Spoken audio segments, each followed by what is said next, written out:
Tranquility Base here. The Eagle has landed. All right, check. Check 1, check 2, check 85, check 2020, check 2021. We're going. We're just begun. Welcome to the Cannabis Coffee Hour with your host, me, Rob Cantrell. Oh yeah, we're doing it. This is the super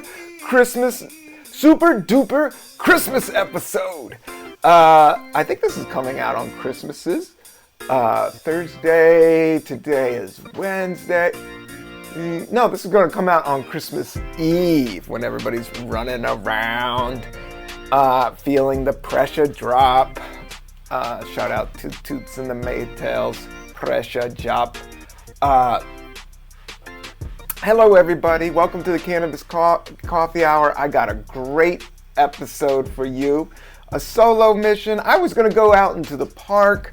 I was going to get a guest. I was going to do all this stuff.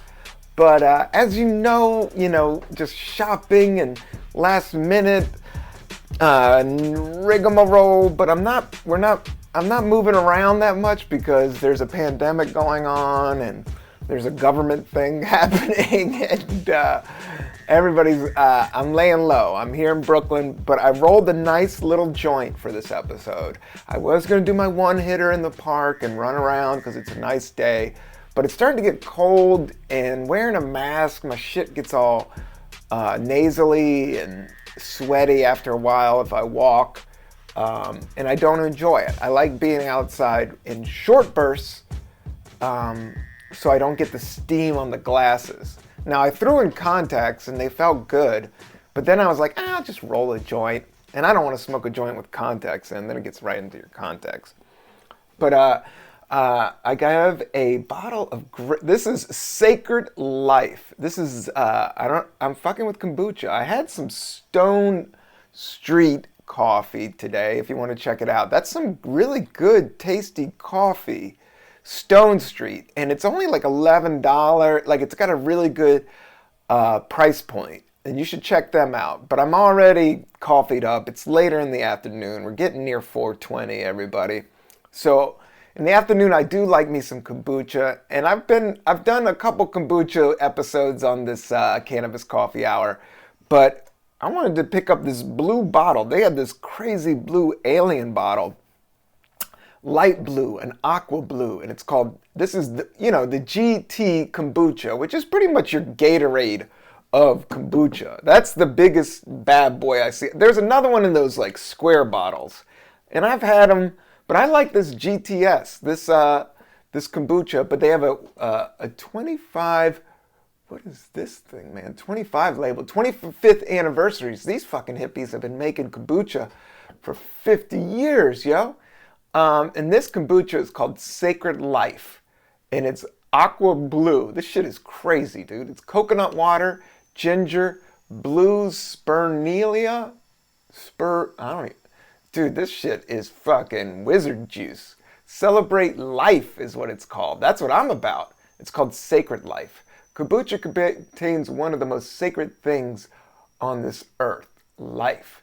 It is a force that ebbs and flows, expands, contacts, ever-changing, perfectly imperfect. The life force is what makes our heart beat, our eyes twinkle, and our cells regenerate. I could dig it. That is why we bottle our 25th anniversary offering, Sacred Life, in a limited edition glass vessel embroidered with sacred geometry. Yo, the flower of life. Yo, this is perfect. May this serve as a symbol of our commitment to crafting raw, living foods that replenish our bodies with vitality. I can dig it, man.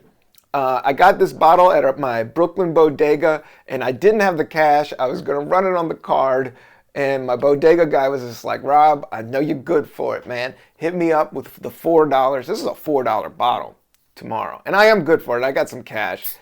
I got some quick cash. and he knows I always pay him back. And there's a lot of people in the store, and it's moving. And I literally go into this bodega like twice a day. I'm taking a big sip. Let's smell this. Gingery, hardcore ginger, which is cool because I have a little bit of the phlegm. It's just the winter. I haven't been sick or anything. It's just the winter, and you run around and you get a little bit of the snot going. But I have been taking a ton of vitamins and taking care of myself. But I have been smoking a lot of weed. Not a lot, but I'm just a pot smoker, man. That's just the gig. We got to just go forward in life, and that's how I'm riding it out now. I don't like alcohol. I don't do cocaine. I never got into Adderall. Never got into pills. Booze. I got some booze I kind of cut out. By the time I was 32, I drank until the sun came up so many different times, and I never really got it. Booze always seemed to take the life force away from me. So did cigarettes, and I smoked cigarettes and dipped and all that shit. It always seemed to take the essence out. Whereas kombucha and herb, and I know this isn't for everybody. Herb, sometimes wigs other people out. For me, it always feels like it kind of makes my joints move better. I'm kind of more in a better place when I have it around. Ooh, that's a nice shot of ginger right to the nose gullet. Oh, fuck yeah. Yo, GTS Kombucha. Get at me. This is good stuff.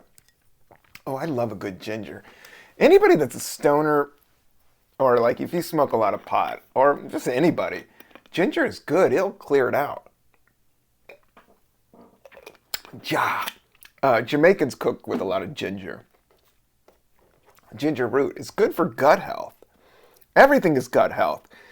The only thing with coffee is I do drink a lot of it. And the older I get, like I go hard in the paint with coffee. I'm trying to even it out a little bit.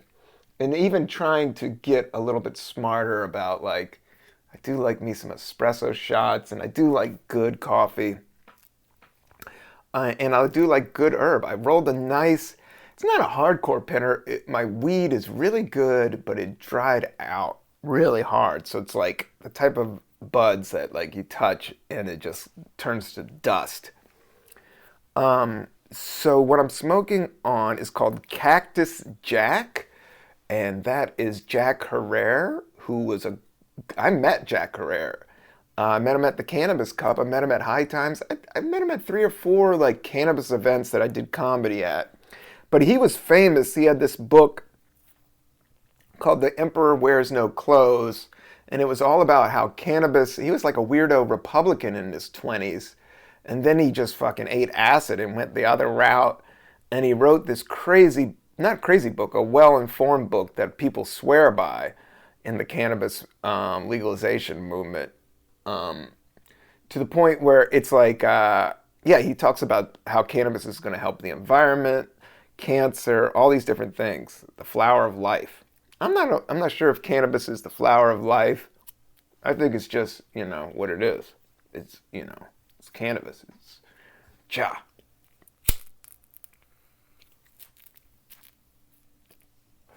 And then I had this other strain my man hooked me up with, because it's East Coast, so you still gotta have a dude. Well, I have a couple people around. I'm not picking up pounds or anything. He had this stuff called Pink Nightmare, which scared me. But I looked it up and it wasn't too hardcore. And then the Jack Herrera, I like a little bit of variety. With my herb, with my comedy, with my music. I always, but I like to keep it simple, but I like to mix it up. So I just fired up this pinner. I rolled it up in a great raw paper.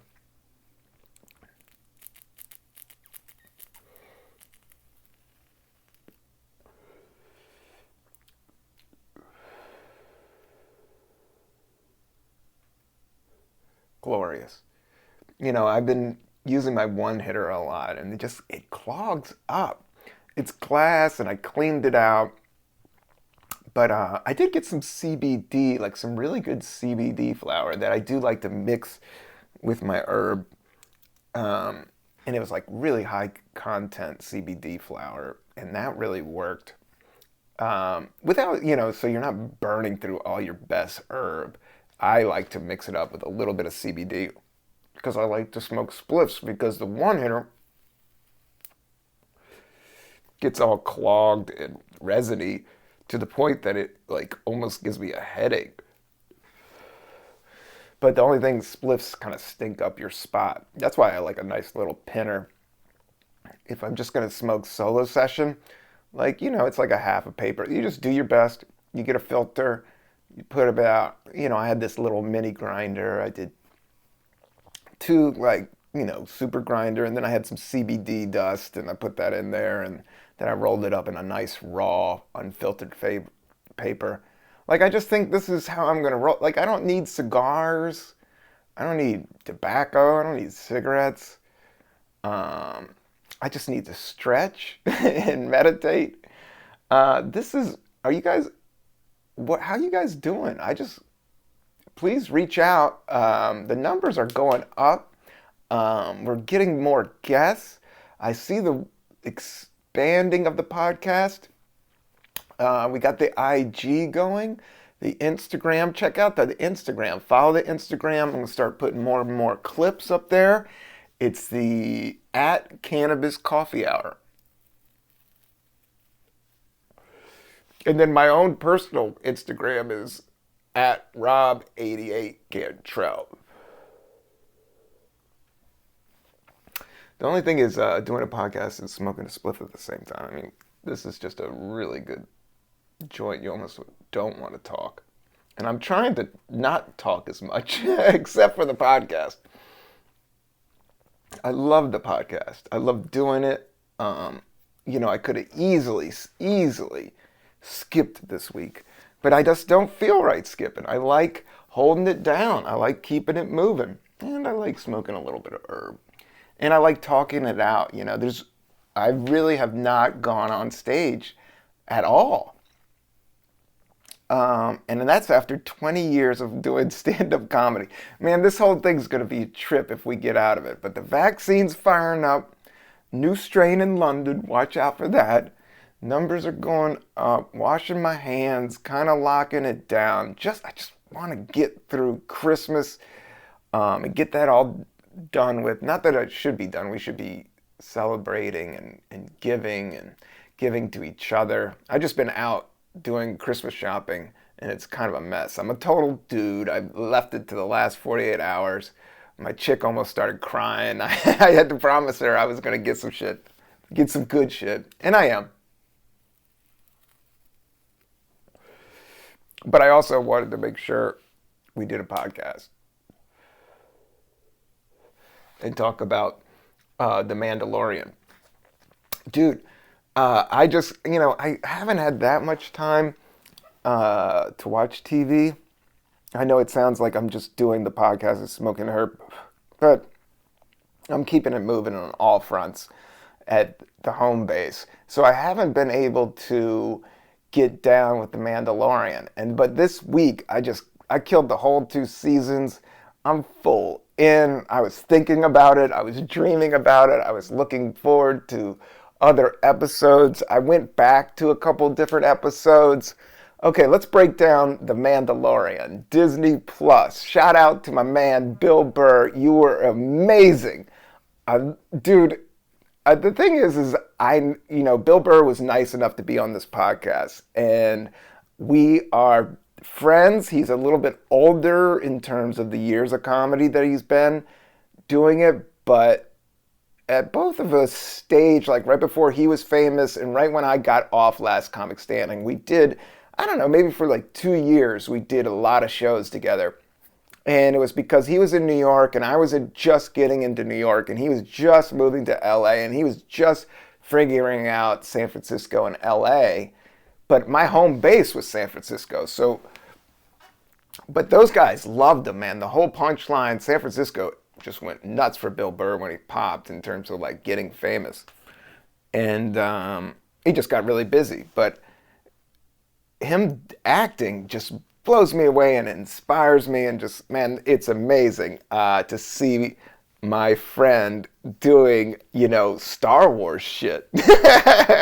And this is like next level Star Wars shit, man. I've been talking to a lot of people.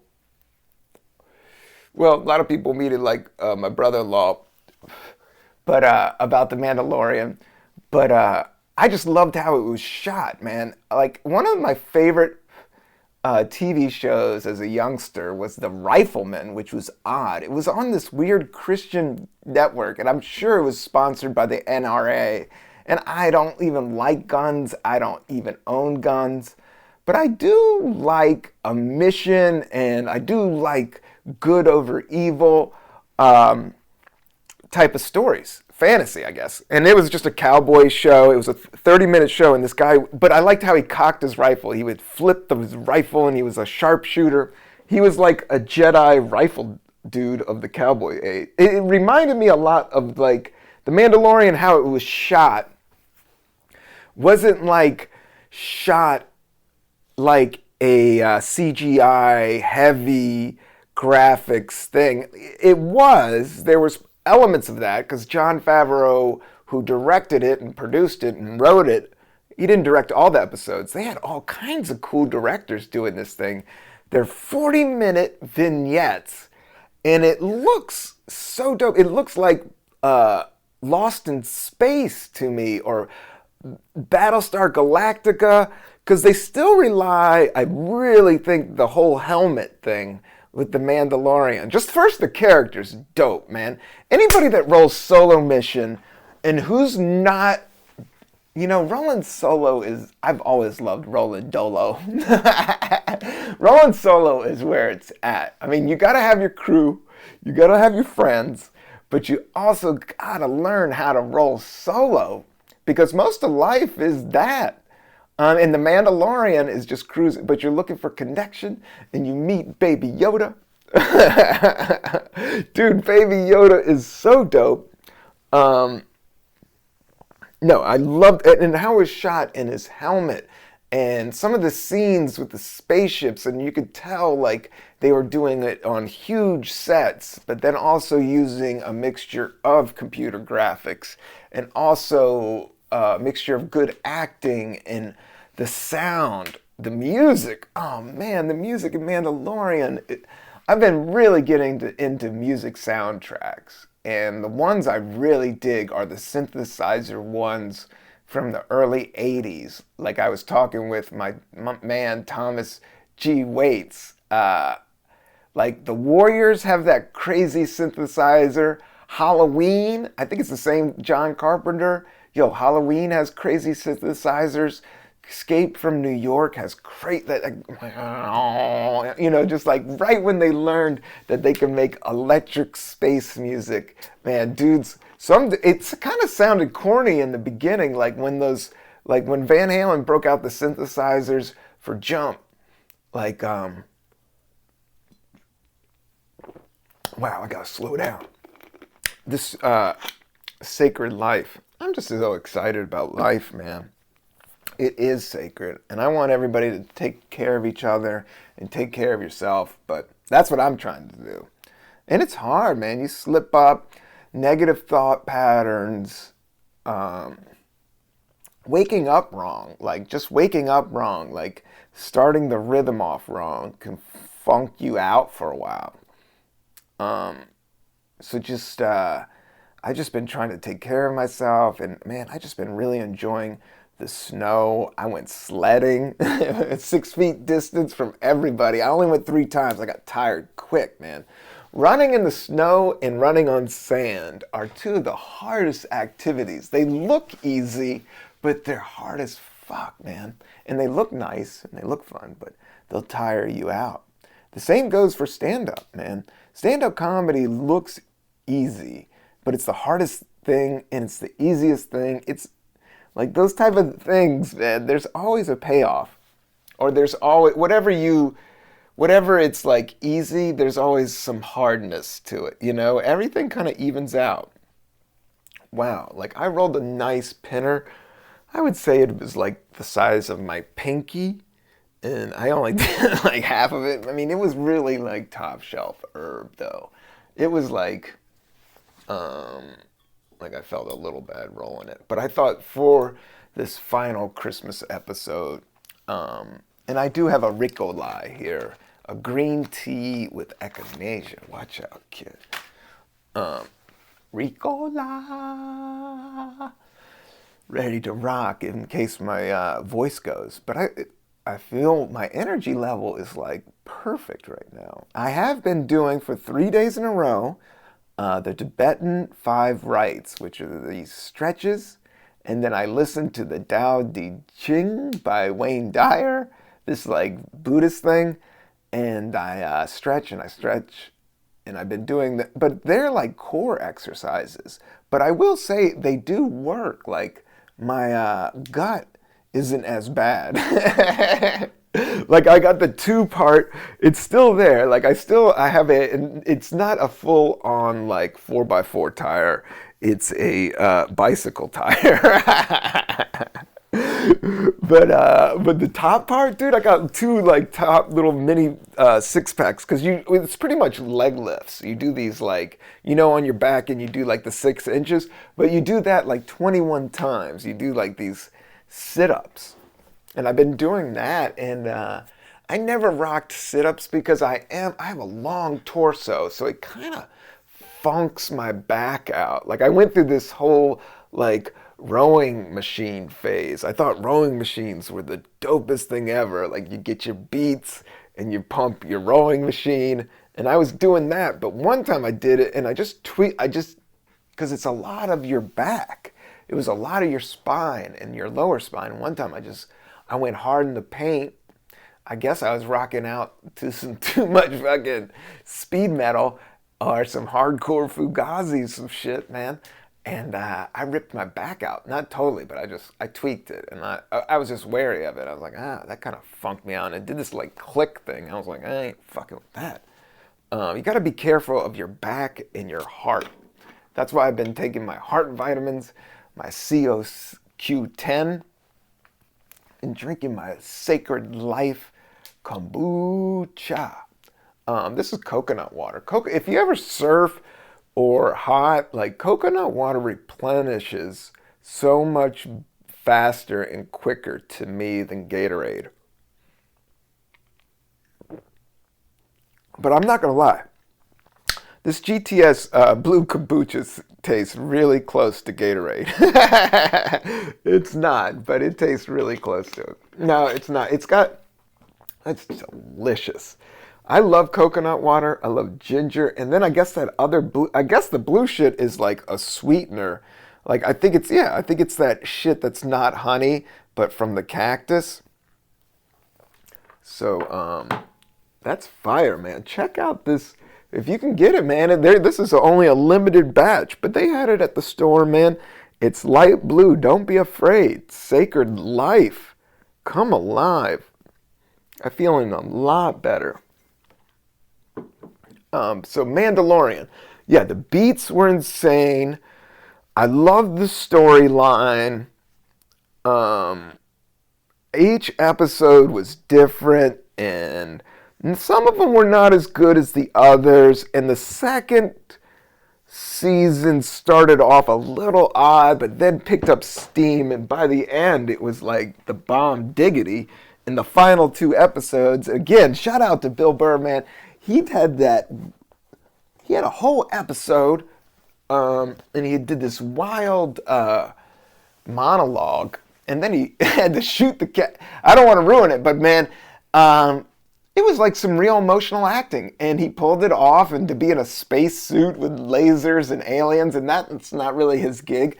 And for him to pull it off and be and entertaining me, and it was kind of, he's always kind of funny. And there was definitely a couple laughs, I remember. I forget what it was. One that he was leaving the ship. He said something. But that, it is just the Mandalorian. And then I don't want to, the next thing coming, man, I'm all about, man. Boba Fett all day. Not to ruin it, but I'm sure it's out there. If you're into the Mandalorian, you should know by now, or maybe I don't know. But I didn't like. My brother-in-law hit me to like them cluing up. Like they kind of did it like those Iron Man movies. They like goes to credits, and then this whole other piece of content pops up, and it hips you to the whole thing. And no, Boba Fett all day. Like, that was...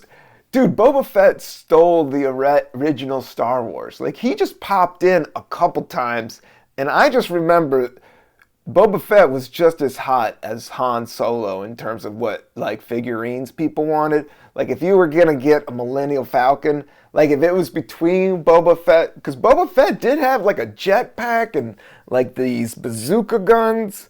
Like, all Han Solo had was, like, a little gun... And Yoda was badass. He had like this like cane and shit. The original figurines. I never got the Millennial Falcon. I never went heavy. I think I had some figurines. I remember it just got big and everybody had it. It was almost like Legos and shit. But man, I rarely get to watch good TV, and that was just fucking sick, man. So we're locking it down in New York, super winter, like snow. I'm looking at buying some Sorels. That's how fucking snowy it is. The only thing is, like, I've never had a pair of Sorels, but like, if you're ever like over 12 inches of snow, and I think it's going to be a crazy winter, and I don't have any good boots.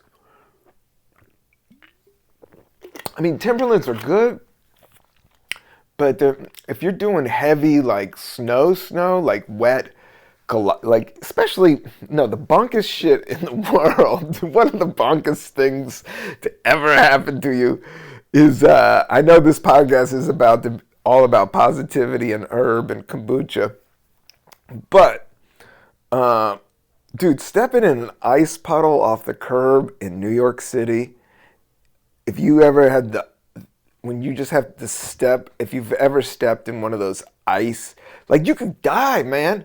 You could die. Like, some of those ice, like, it's literally like maybe 2 feet of sludge, ice, water, like, coldness, and it goes over your ankle. And if you're not prepared, I mean, it is gonna freeze your foot to the bone, man.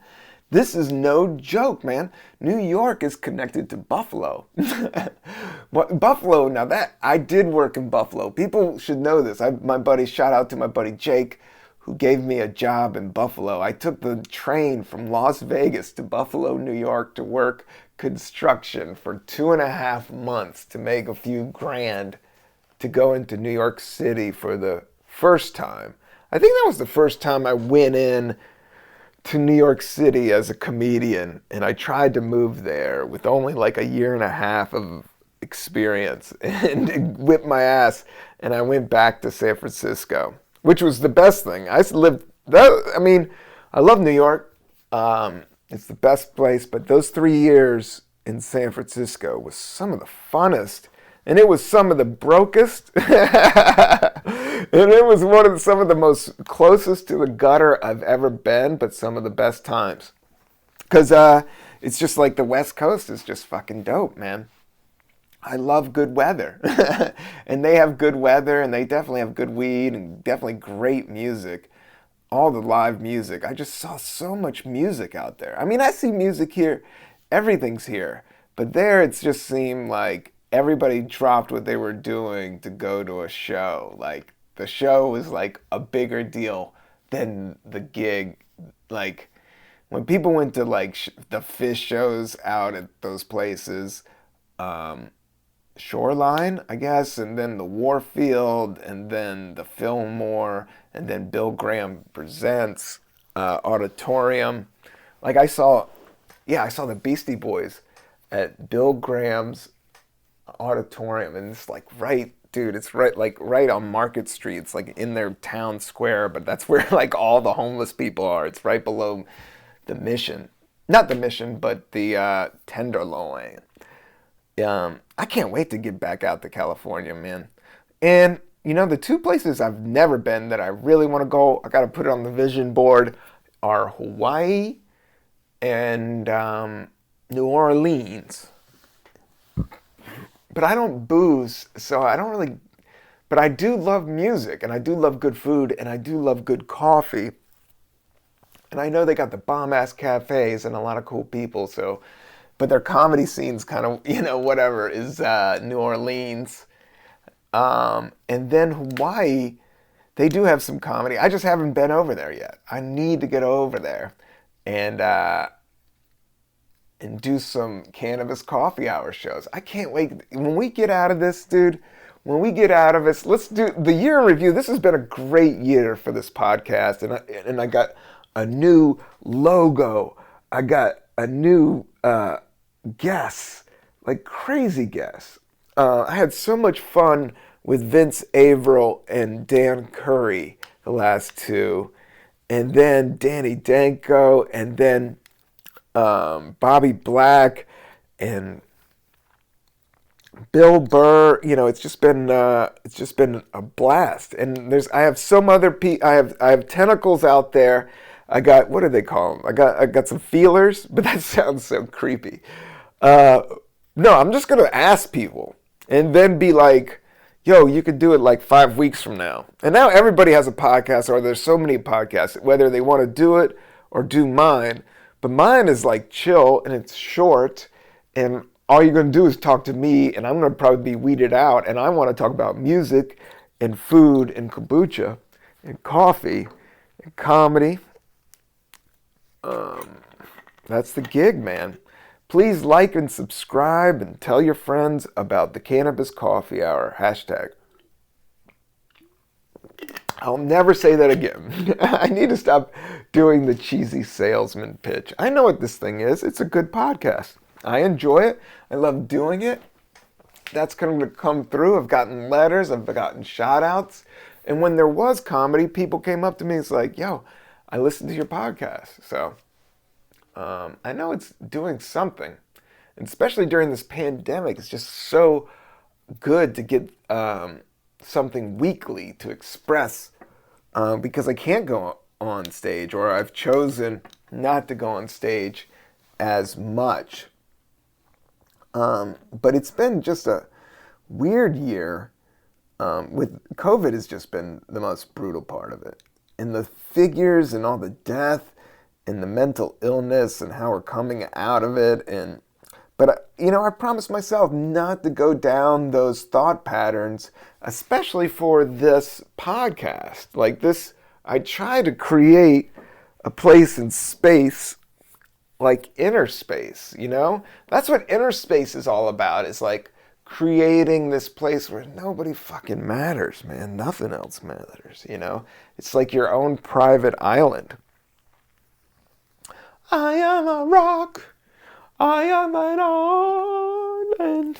Are they talking about New York? Manhattan is a fucking island. It's fucking just a rock. I like Brooklyn more than Manhattan. But respect to all of New York and all New Yorkers, I do give them a lot of hell. Not a lot. I have a lot of love here. And man, I love my life, and it is a sacred life. And I'm doing comedy, and this is like the best place to do it.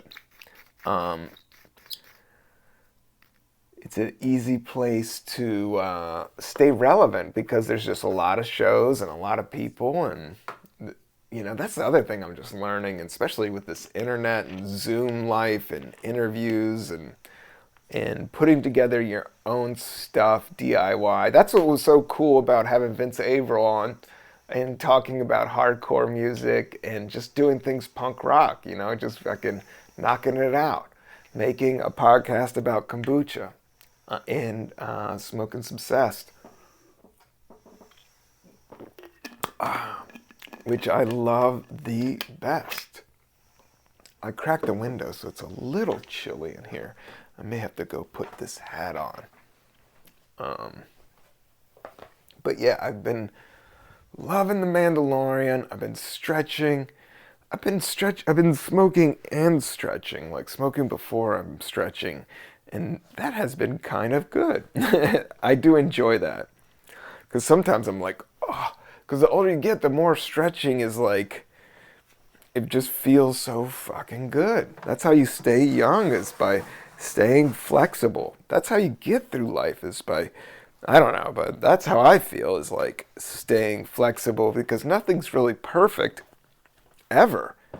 And you have to change and rearrange and move things around. Like, I may have to slow down on the coffee a little bit.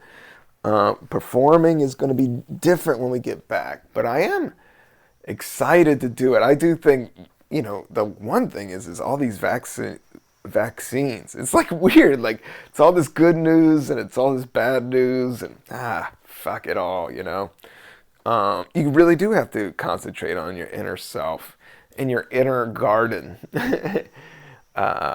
Within your heart, man. Fucking get that garden going. Maybe some birds will come in there and start singing Prince tunes to you.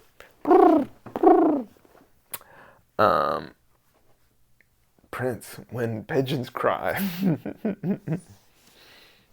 I have been writing and organizing my material. I gotta do a stand-up special. I will. I've done albums. There's nothing to it but to do it these days. But I haven't been excited to go out there and perform live. It's just an odd thing of the spreading of it. But I don't hate on people that do. And I don't know if anybody has the right answer. So I'm just going to play the cards I got the way I got them. And a lot of it is just laying low and doing what you do and doing what you love and doing shit that brings you joy. I've been cooking like crazy, man. I've been getting into making French fries, boiling potatoes, man. French fries are some of the best. If you do it right, fried potatoes are some of, like, you can really bliss out, enjoy out. If they're crispy enough, salty enough, fresh enough, oh man. I got a bag of just like crunchy steak fries for the oven the other day, but I did it like 360 and I timed it, like, and I moved it and I sprayed it down with Pam, which is canola oil. That's some good oil. The Pam is all canola. Well, you got to get the canola oil, which is kind of like an olive oil, but different, but it's an easy cooking. It's a good burger cooker. That's what I think. Who's that dude? Top Chef. Not Wolfgang Puck, but, Bobby Flay. That's what I read up on making burgers one time. And he was all about, you make the patty really simple, but you got to hit it with some canola oil. You don't have to, but it's just one of the things to make it, kind of cook on the grill a lot better. But I haven't been red meating it that much. But I've been getting into some creamy salad dressings. I've been going hardcore on I do like a good Caesar salad, and that steakhouse salad dressing, Caesar salad dressing light. That's what I got. And I've been getting into those big tomatoes. What are those, beef heart tomatoes? Is that what they're called? Are they really called beef heart? Those big ass tomatoes. Let me read that. I like, my wife gets the fucking little ones. I'm like, yo, I want the big ass tomatoes. Beef heart tomato. That's what it is. Beef heart tomato. Ugly tomatoes. Let's Wikipedia beef heart. Beef heart, Michigan heirlooms. Large to extra large. Red chrism heart-shaped fruits are borne singly on a rather diminutive plants. Production is high and steady all season. Okay, well, I don't know what that is. Beefsteak, that's what it is. Beefsteak tomatoes. It's so weird. Such a weird name to call a tomato. But it does have like a steaky vibe to it. Because if you go to a steakhouse and you get a salad, they always got the beefsteak tomatoes, man. Why is it? It's like, dude, beef, that's not good. It's like two meat products naming a weird, gigantic fruit vegetable thing. That's the thing. Tomatoes are weird because they're fruit and vegetables. I went to this really old school Italian deli, and I got some marinara sauce, and I got some pre-made ricotta cheese stuffed shells, and I'm gonna fucking cook that up for Christmas, man. And I got some apple cider, and I'm not, I don't really drink alcohol, but I might do it for this because I always liked hot cider with a little bit of rum, buttered cider. I gotta look it up. You put apple cider, you put cinnamon, and then you put butter, and then you put rum, and you cook that up. You cook that up like crack, and it's amazing. It is a delicious, delicious drink. I think we're gonna maybe have one of those on Christmas to celebrate the birth of Jesus Christ. Giving and peace and love to everyone around the world. But not everybody celebrates Christmas, and everybody does it different. Christmas has gotten kind of weird with all the buying, because that's not what Big J was all about. But I think it's all about giving, like being selfless. That's the message, It's the message is love. And what love does is not think of itself. Love goes towards the light. And the light being, just helping whoever's around, non-judgmental, just whatever happens, you're there and you try to do the right thing. I think. I could finish this J and really close out this podcast because we're getting around towards the end. But music-wise, I have been back on my guitar. I've been tuning it. I've been polishing it with a handkerchief. I got a handkerchief. It's a good one, and I just enjoy it. But finding time to do it when it's not annoying because everybody's kind of locked in.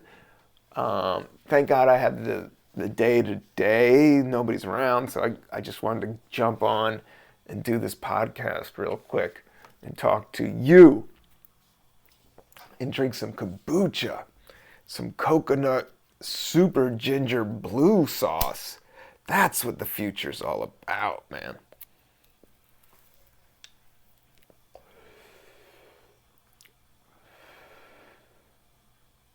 I do think legalization in America is going to happen, and it's going to be heavy. But maybe not. I don't think it's going to be that heavy because only a certain amount of people really do like herb. And the rest, if you don't like it, you don't like it. That's fine and dandy. It just should be a little bit regulated and legal. Because, I don't know, man. Trump doesn't smoke weed. I don't know, it just does. I never got into Coke and Adderall, and sometimes I would be bummed out. I remember I got in a fight with an early girlfriend when I first started doing stand-up, and I was like, I'm not that competitive. And she's like, you're in the most competitive business in the world. Like, you are competitive. And I was like, no, I'm not. And I think I may have been lying, because I think underneath it, if you wanted to peel back layers, I'm definitely competitive. And I definitely, now that I've figured out my ego a lot more, I will say that this pandemic, as bad as it's been, the meditation has helped me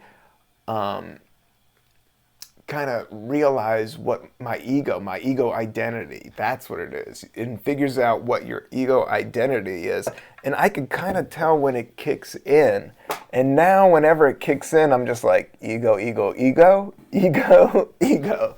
I just say that over my head, like I identify it, and by identifying it, I know not to, really take it as law.